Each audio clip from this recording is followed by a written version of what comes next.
વિદ્યાર્થી મિત્રો, આજે આપણે અર્થશાસ્ત્રમાં ચેપ્ટર 1 એટલે કે અર્થશાસ્ત્રમાં આલેખનો અભ્યાસ કરીશું. આજે આપણે આ વિડિયો લેક્ચરમાં 4 ટોપિક કવર કરીશું.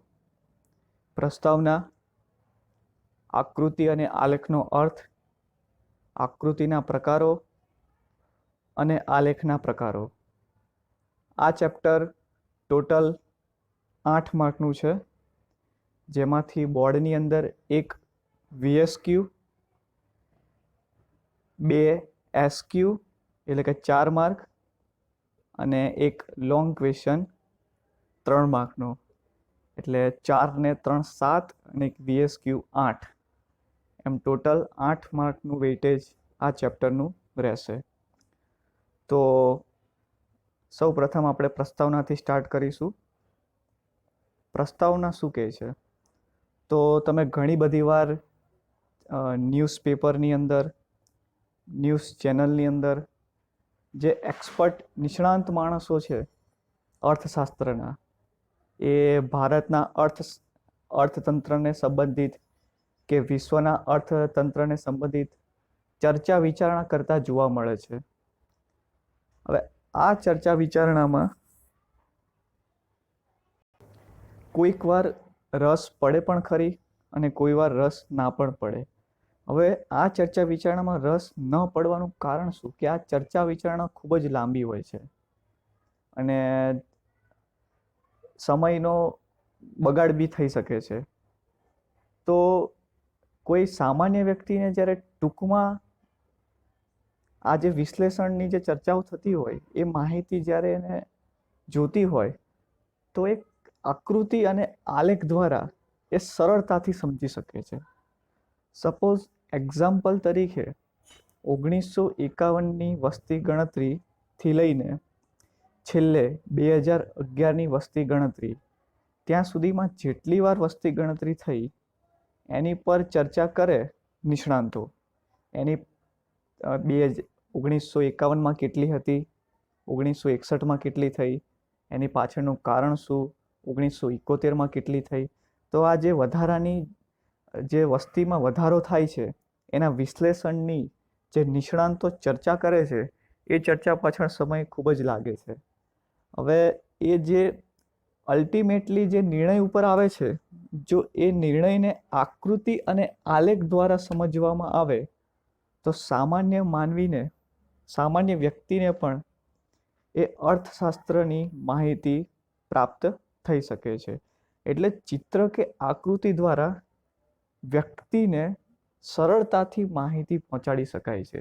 અને એક બીજી વસ્તુ એ કે જે વ્યક્તિ સાક્ષર નથી, એટલે કે નિરક્ષરતાવાળો છે, તો એ વ્યક્તિ વાંચી શકતો નથી, સમજી શકતો નથી. તો જો એને આકૃતિ દ્વારા સમજણ પૂરી પાડવામાં આવે તો એ સહેલાઈથી સમજી શકે છે. અર્થશાસ્ત્રમાં બનતી ઘટના જે છે એનું વિશ્લેષણ કરવા માટે 2 પ્રકારના ચિત્રો વ્યક્ત થાય છે. કાં તો એ આકૃતિ દ્વારા વ્યક્ત થાય, કાં તો એ આલેખ દ્વારા વ્યક્ત થાય. આકૃતિ અને આલેખ બંને અલગ અલગ છે. એટલે કોઈ પણ ઘટના અર્થશાસ્ત્રમાં બનતી હોય એનું વિશ્લેષણ જે ચિત્રો દ્વારા રજૂ થાય છે, એ ચિત્રોને અહીં 2 પ્રકાર પાડવામાં આવ્યા છે, એક આકૃતિ અને બીજું આલેખ. આલેખ અને આકૃતિનો અર્થ. તો આકૃતિ ક્યારે દોરવામાં આવે છે અને આલેખ ક્યારે દોરવામાં આવે છે એ આપણે જોઈશું. સૌ પ્રથમ આપણે આકૃતિ ક્યારે દોરવામાં આવે છે એ જોઈએ.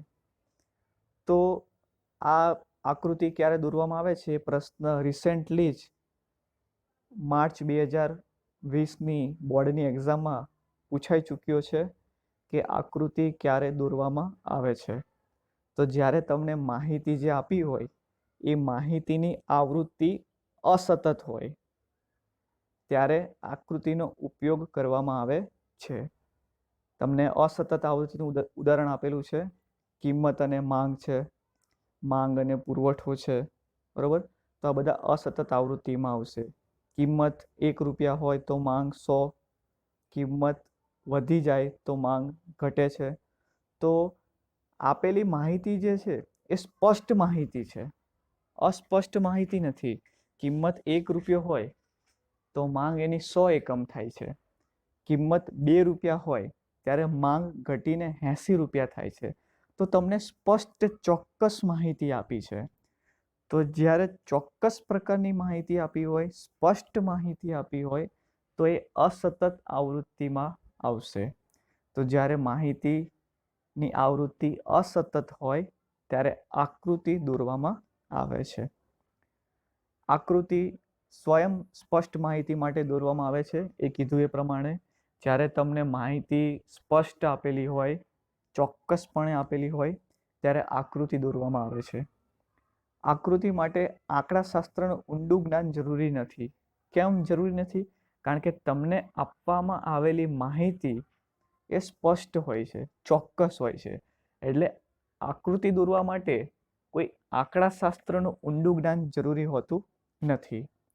અને આકૃતિનો ઉપયોગ કોણ કરે છે? તો વિજ્ઞાપન કંપનીઓ આકર્ષણ ઊભું કરવા માટે, એટલે કે જે જાહેરાત આપતી કંપનીઓ હોય છે એ, પછી રાજ્ય સરકાર માહિતી આપવા માટે, અને સામાજિક સંસ્થાઓ જાગૃતતા ફેલાવવા માટે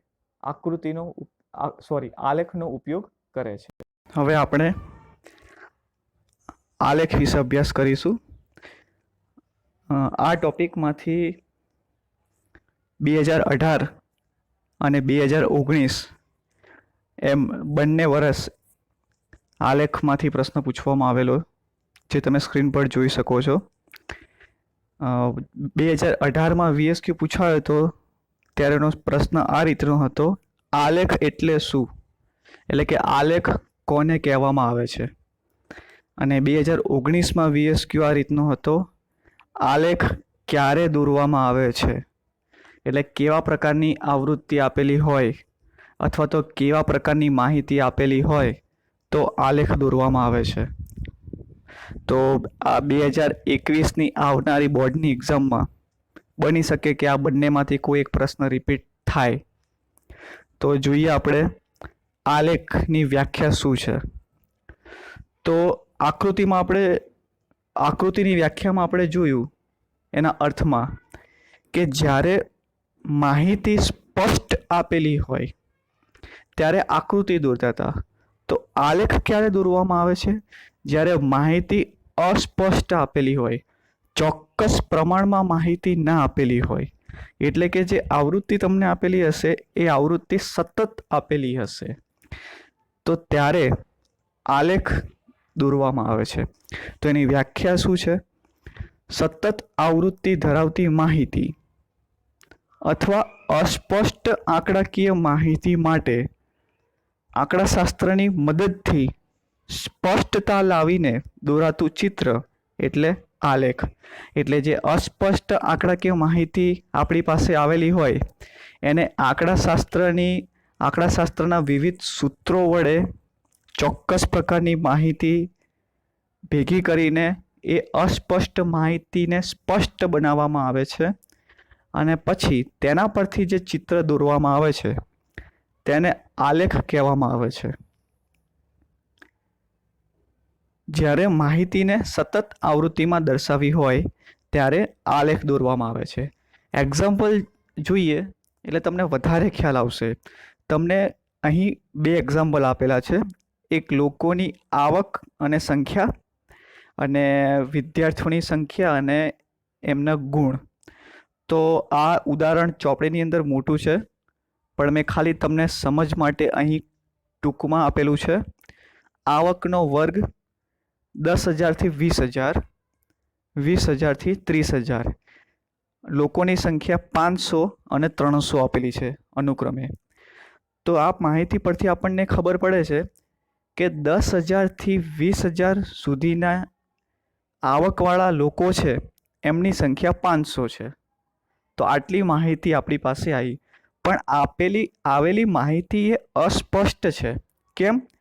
કારણ કે આની અંદર 11,000 વાળા, 12,000 વાળા, 13,000 વાળી, 15,000, 16,000, 17,000, તો એ અલગ અલગ વ્યક્તિઓ હોઈ શકે છે ને. આમાં તો આપણને ખાલી એટલું જ આપેલું છે કે 10,000 થી 20,000. એટલે કોઈની સેલેરી 11,000 પણ હોઈ શકે ને કોઈની સેલેરી 19,000 પણ હોઈ શકે છે, બરોબર. એટલે આ 500ની જે સંખ્યા જે છે એમાં બધા આવરી લીધા છે. એટલે 11,000 વાળા બી હશે, 16,000 વાળા બી હશે અને 20,000 વાળા બી હશે. એટલે આપેલી માહિતી અસ્પષ્ટ છે, એટલે આવૃત્તિ આની સતત આવૃત્તિ છે. તો જ્યારે અસ્પષ્ટ માહિતી આપેલી હોય ત્યારે આલેખ દોરવામાં આવે છે. એવી જ રીતે વિદ્યાર્થીઓની વાત કરીએ તો 10થી 19 વચ્ચે ગુણ આવેલા હોય એવા વિદ્યાર્થીની સંખ્યા 50 આપેલી છે. 20થી 29 ગુણ આવેલા હોય એની વિદ્યાર્થીઓની સંખ્યા 30 આપેલી છે. તો આ માહિતી પણ અસ્પષ્ટ છે. કઈ રીતે? કારણ કે 10થી 19 ગુણ તો 50 વિદ્યાર્થી છે, એટલે 50 વિદ્યાર્થીમાં કોકને 10 માર્ક પણ આવેલા હશે, કોકને 12 પણ આવેલા હશે, કોકને 15 પણ આવેલા હશે અને કોઈને 19 પણ આવેલા હશે. તો બધા માર્કને આની અંદર આવરી લીધા છે.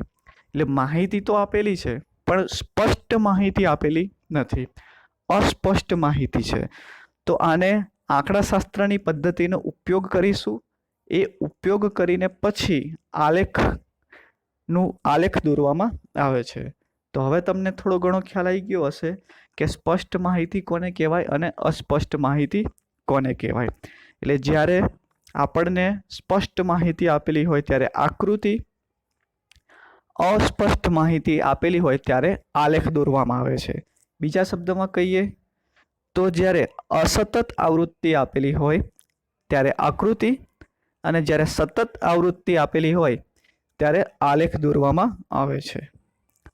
આકૃતિ માટે આંકડાશાસ્ત્રનું ઊંડું જ્ઞાન જરૂરી નથી. આ પોઈન્ટ અહીંયા રિપીટ થાય છે કારણ કે આપણે અત્યારે આલેખનો ટોપિક ભણીએ છીએ અને અહીંયા આકૃતિનો આપેલો છે. એટલે આકૃતિમાં આંકડાશાસ્ત્રનું ઊંડું જ્ઞાન જરૂરી નહોતું, પણ અહીંથી વિરોધાભાસ કે આલેખ માટે આંકડાશાસ્ત્રનું ઊંડું જ્ઞાન જરૂરી છે. તો આ થોડુંક અહીંયા કરેક્શન કરી કાઢજો. આ આકૃતિનો પોઈન્ટ આપેલો છે પણ આપણે અહીંયા આલેખની અંદર આંકડાશાસ્ત્રનું ઊંડું જ્ઞાન જરૂરી છે. કેમ? કારણ કે આપેલી માહિતી આપણી પાસે અસ્પષ્ટ છે, તો એને આપણે સ્પષ્ટ બનાવવી પડશે ને. અને એ સ્પષ્ટ માહિતી બનાવવા માટે આંકડાશાસ્ત્રનો ઉપયોગ કરીશું. એટલા જ માટે આંકડાશાસ્ત્રનું ઊંડું જ્ઞાન જરૂરી છે. જ્યારે આપણે આલેખ દોરતા હોઈએ તો તમને ખબર જ હશે કે ગ્રાફ પેપરનો ઉપયોગ કરવામાં આવે છે. ગ્રાફ પેપરનો ઉપયોગ એટલા માટે કરવામાં આવે છે કે આપણે એમાં ચોક્કસ સ્કેલ માપ લઈ શકીએ છીએ. બાકી સામાન્ય પેપર પર આપણે યોગ્ય સ્કેલ માપ લઈ શકતા નથી. તો આપણો ગ્રાફ સટીક એટલે કે ચોક્કસ બનતો નથી. એટલે આલેખ દોરવા માટે ગ્રાફ પેપરનો ઉપયોગ કરવામાં આવે છે. ચોક્કસ સ્કેલ માપ વિના આલેખ દોરવો અશક્ય બને છે. એટલે આપેલી માહિતી પરથી આપણે ચોક્કસ પ્રકારનો સ્કેલ માપ લેવો પડશે. એટલે એક્સ ધરી અને વાય ધરી જે છે એની પર આપણે કયા પ્રકારની માહિતી કઈ રીતે રાખવી કે જેને કારણે આલેખ બહુ મોટો પણ ના લાગે અને આલેખ બહુ નાનો પણ ના લાગે.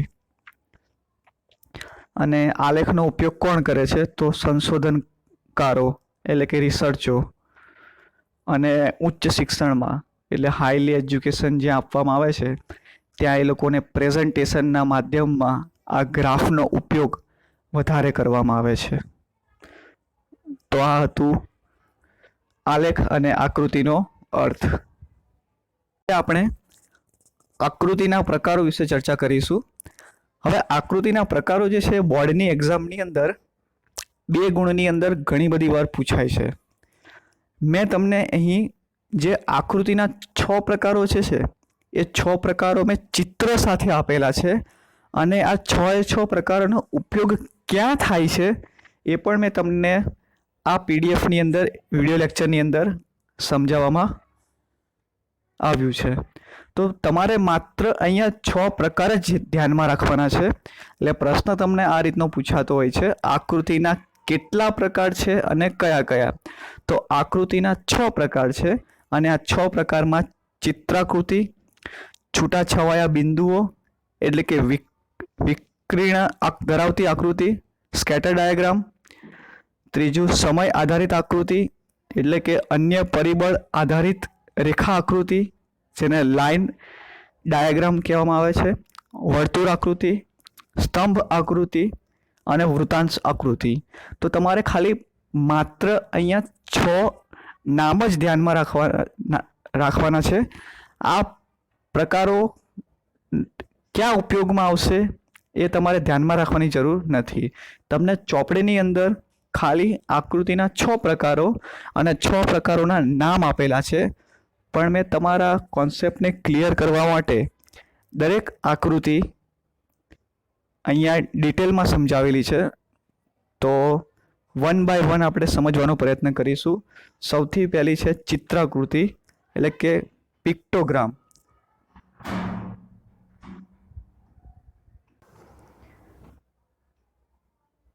ચિત્રાકૃતિ તમે જોઈ શકો છો, એક અલગ અલગ સાઇન બધી આપેલી છે, બરોબર. આ સાઇન બોર્ડનો ઉપયોગ કરીને તમને માહિતી મળી જ જાય છે કે આ સાઇન તમને શું કહેવા માંગે છે.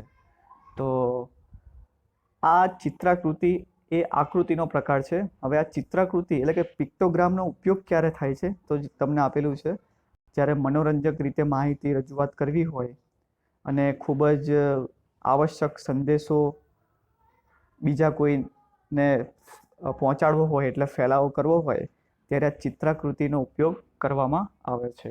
અને જનરલી ટ્રાફિક રૂલ્સમાં ચિત્રાકૃતિનો ઉપયોગ વધારે થાય છે. એટલે આ પરથી પણ વ્યક્તિને માહિતી મળી રહે છે. તો પહેલી હતી ચિત્રાકૃતિ. બીજી છૂટાછવાયા બિંદુ અથવા વિકર્ણ દર્શાવતી આકૃતિ એટલે કે સ્કેટર ડાયાગ્રામ. હવે સ્કેટર ડાયાગ્રામની અંદર તમને છૂટાછવાયા બિંદુ આપેલા હોય છે, બરાબર. આડી ધરી અને ઊભી ધરી પર દરેક બિંદુઓની એક સ્થિતિ આપેલી હોય છે, અને આ સ્થિતિ એ બે ચલ વચ્ચેના સંબંધ જોવા માટે આનો ઉપયોગ થાય છે. એટલે તમારે આનો ઉપયોગ ધ્યાનમાં નથી રાખવાનો, પણ મગજમાં એટલું ફિટ કરી દેવાનું કે આ જે છૂટાછવાયા બિંદુઓની જે આકૃતિ હોય છે એ કેવી હોય છે. એક્સ ધરી પર અને વાય ધરી પર બંને છૂટાછવાયા બિંદુ હોય છે, બરાબર, જે જુદા જુદા ચલની માહિતી પૂરી પાડે છે. ત્રીજું સમય આધારિત એટલે કે લાઈન ડાયાગ્રામ. દેખાઈ જ આવે છે તમને. એક્સ ધરી પર તમને વર્ષો આપેલા છે, 2002, 2003, 2004 થી લઈને 2008 સુધી, અને પ્રોફિટ આપેલો છે, બરાબર. એટલે જેમ જેમ સમય બદલાય છે એમ પ્રોફિટમાં વધારો ઘટાડો થતો જોવા મળે છે. એટલે આ જે સમય આધારિત આકૃતિ જે છે એ આકૃતિ સમય સાથે જ્યારે પરિવર્તન આવતું હોય, એટલે સમયના બદલાવ સાથે જે વધારો ઘટાડો થતો હોય તેવા પ્રકારની માહિતી દર્શાવવા માટે આ સમય આધારિત એટલે કે લાઈન ડાયાગ્રામનો ઉપયોગ કરવામાં આવે છે. ચોથું વર્તુળ આકૃતિ, સર્કલ ડાયાગ્રામ. આ આકૃતિનો ઉપયોગ જનરલી ઇલેક્ટ્રોનિક એન્જિનિયર્સ અને ઓટોમોબાઈલ એન્જિનિયર્સ વધારે પ્રમાણમાં કરતા હોય છે, જેની અંદર એ લોકો જે ટ્રાન્સફોર્મર્સ છે, અલ્ટરનેટ્સ, પછી ઇન્ડક્શન મોટર્સ, એ એમની લેંગ્વેજના શબ્દો છે. એટલે તમારે ખાલી એટલું ધ્યાનમાં રાખવાનું છે કે આનો ઉપયોગ એ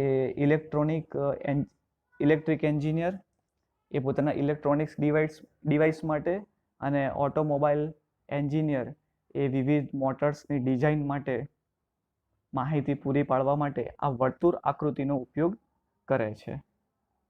પાંચમું સ્તંભ આકૃતિ. બહુ સહેલી આકૃતિનો આ પ્રકાર એવો છે કે જે નિરક્ષર વ્યક્તિ પણ આસાનીથી સમજી શકે છે. બાર ડાયાગ્રામ તમે જોઈ જ શકો છો. અને અત્યારે શાળા કોલેજોની અંદર જ્યારે રિઝલ્ટ આપવામાં આવે છે ત્યારે જે અલગ અલગ સબ્જેક્ટ પ્રમાણે માર્ક આપવામાં આવે છે, તો એ લોકો આ બાર ડાયાગ્રામ દ્વારા આકર્ષણ માહિતી પ્રદાન કરે છે. તો પાંચમું છે સ્તંભ આકૃતિ, અને આકૃતિનો છેલ્લો પ્રકાર વૃતાંશ આકૃતિ, પાઈ ડાયાગ્રામ. હવે આકૃતિનો આ પ્રકાર આપણા માટે બહુ જ મહત્વનો છે. કેમ? કારણ કે અર્થશાસ્ત્રમાં જે 5 માર્કનો આલેખ પૂછાય છે એ આલેખની અંદર ઘણી વાર વૃત્તાંશ આકૃતિ પણ પૂછાતી હોય છે. તો વૃત્તાંશ આકૃતિ ત્યારે આપણે જ્યારે આલેખ દોરશું ત્યારે આપણે ડિટેલમાં આની ચર્ચા કરીશું. પણ વૃત્તાંશ આકૃતિ દોરવામાં ક્યારે આવે છે? જ્યારે આપણી પાસે ટકાવારી અથવા પ્રમાણસર માહિતી આપેલી હોય. એટલે આપણને આપેલી માહિતી જો ટકાવારીમાં હોય અથવા પ્રમાણસર માહિતી આપેલી હોય તો આવી માહિતી માટે વૃત્તાંશ આકૃતિનો ઉપયોગ કરી શકાય છે. અને જનરલી આપેલી માહિતી આપણને 6 કરતાં ઓછી હોય, 6 કે 6 કરતાં ઓછી હોય તો જ આપણે વૃત્તાંશ આકૃતિનો ઉપયોગ કરીશું. કેમ? કારણ કે જ્યારે આપેલી માહિતી 6 કરતાં વધારે હોય ત્યારે વૃત્તાંશ આકૃતિમાં એને સમાવવું એ કામ બહુ કપરું બની જાય છે. તમે અહીંયા જોઈ શકો છો labour, cement, BRICS, steel, supervisor, timber. તો કન્સ્ટ્રક્શનમાં કેટલી કોસ્ટ થઈ તો તમે જોઈ શકો છો કે આપેલી માહિતી 3 અને 3 6 માહિતી છે. હવે જ્યારે આપણી પાસે 6 કરતાં વધારે માહિતી આવે ત્યારે વૃત્તાંશ આકૃતિ દોરવી ખૂબ જ મુશ્કેલ બની જાય છે. એટલે જ્યારે ટકાવારી માહિતી આપેલી હોય ત્યારે આપણે વૃત્તાંશ આકૃતિનો ઉપયોગ કરીશું. તો આપણે આકૃતિના 6 પ્રકારો જોયા, બરાબર. આ 6 પ્રકારને એકવાર રિવાઇઝ કરી લઈએ. ચિત્રાકૃતિ, છૂટાછવાયા બિંદુ, સમય આધારિત, વર્તુળ આકૃતિ, સ્તંભ આકૃતિ અને વૃત્તાંશ આકૃતિ. વિડીયોમાં આપણે આલેખના પ્રકારો વિશે ચર્ચા કરીશું. આંકડાશાસ્ત્ર મુજબ આલેખના 3 પ્રકારો છે. આ પણ બોર્ડમાં અતિ મહત્વનો પ્રશ્ન છે. આલેખના કેટલા પ્રકાર છે, કયા કયા? લાસ્ટ વિડીયોમાં આપણે જોયું કે આકૃતિના 6 પ્રકાર હતા. હવે આપણે આ વિડીયોમાં જોશું કે આલેખના 3 પ્રકાર છે. પહેલો પ્રકાર ટાઈમ સિરીઝ ગ્રાફ એટલે કે સામયિક શ્રેણીના વલણો દર્શાવતા આલેખ. બીજું છે સતત આવૃત્તિ વિતરણ ધરાવતી માહિતી માટેના આલેખો.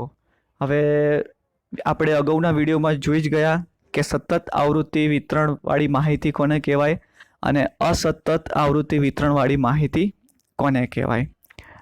તો સતત આવૃત્તિ જ્યારે આપેલી હોય તે માટેના આલેખો છે સ્તંભાલેખ, આવૃત્તિ બહુકોણ, આવૃત્તિ વક્ર અને સંચય આવૃત્તિ બહુકોણ. અને ત્રીજું છે લઘુ ગુણક આધારિત આલેખ. આમાં પણ તમારે માત્ર નામ જ ધ્યાનમાં રાખવાના છે. આ સિવાય આની અંદરથી તમને કોઈ પણ પ્રશ્ન નહીં પૂછાય કે આવૃત્તિ વક્ર ક્યારે દોરવામાં આવે છે કે સ્તંભાલેખ ક્યારે દોરવામાં આવે છે. કોઈ પણ જાતનો ક્વેશ્ચન તમને આમાંથી નહીં પૂછાય. એટલે તમારે આમાં માત્ર આલેખના પ્રકારના નામ જ ધ્યાનમાં રાખવાના છે. છતાં પણ તમારી સમજ માટે મેં અહીંયા આલેખ રજૂ કર્યા છે અને એ ક્યારે ઉપયોગમાં આવે છે એ પણ બતાવેલું છે, જે તમે જોઈ શકશો. સૌથી પહેલું છે time series graph. Time series graph એ આપણે આકૃતિનો એક પ્રકાર જોયો હતો, લાઈન ગ્રાફ. એ લાઈન ડાયાગ્રામ જે છે એ બસ એને જ મળતો આવે છે સામયિક શ્રેણીના વલણો દર્શાવતા આલેખ. આની અંદર તમને સમયની સાથેના જે બદલાવ, વધારો અને જે ઘટાડો થાય છે, ફ્રીક્વન્સી આપેલી હોય છે. આ આંકડાકીય માહિતીનું મૂલ્યાંકન કરવા માટે અને ભવિષ્યમાં શું આની ઇફેક્ટ થશે એ દર્શાવવા માટે સામયિક શ્રેણીના વલણો દર્શાવતો આલેખ દોરાય છે. બીજું, સતત માહિતી આપેલી હોય ત્યારે, તો સતત માહિતી આપેલી હોય ત્યારે સ્તંભાલેખ, આવૃત્તિ બહુકોણ, આવૃત્તિ વક્ર અને સંચય આવૃત્તિ બહુકોણ દોરાય છે. જે તમે જોઈ શકો છો સ્તંભાલેખ બાજુમાં આપેલા હોય છે. હા, અને 2 સ્તંભ વચ્ચે અમુક સ્તંભમાં 2 સ્તંભ વચ્ચે જગ્યા પણ હોય છે અને અમુકમાં હોતી નથી. બંને સાચા છે. આવૃત્તિ બહુકોણમાં તમને વર્ગ આપેલા હોય છે, જેમ કે 10થી 20, 20થી 30, 30થી 40, એ રીતના. આવૃત્તિ વક્રનો આકાર એક પર્વત જેવો હોય છે. અને સંચય આવૃત્તિ બહુકોણ, જે તમને ક્યુમ્યુલેટિવ ફ્રીક્વન્સી આપેલી હોય ત્યારે આનો ઉપયોગ થાય છે. તમારે માત્ર એના ખાલી નામ જ ધ્યાનમાં રાખવાના છે: સ્તંભાલેખ, આવૃત્તિ બહુકોણ, આવૃત્તિ વક્ર અને સંચય આવૃત્તિ બહુકોણ. અને ત્રીજું છે લોગ ગ્રાફ્સ, એટલે કે લઘુ ગુણક આધારિત આલેખ, જે એન્જિનિયરિંગની અંદર આ આલેખનો ઉપયોગ થાય છે. આપણે માત્ર નામ જ અહીંયા ધ્યાનમાં રાખીશું. તો વિદ્યાર્થી મિત્રો, આપણે આ વિડીયોની અંદર આલેખના પ્રકારો જોયા, જેમાં આલેખના ટોટલ 3 પ્રકારો છે. પહેલું સામયિક શ્રેણીના વલણો દર્શાવતા આલેખ. બીજું સતત આવૃત્તિ વિતરણ ધરાવતી માહિતી માટેના આલેખ, જેની અંદર 4 હતા: સ્તંભાલેખ, આવૃત્તિ બહુકોણ, આવૃત્તિ વક્ર, સંચય આવૃત્તિ બહુકોણ. અને ત્રીજું છે લઘુ ગુણક આધારિત આલેખ.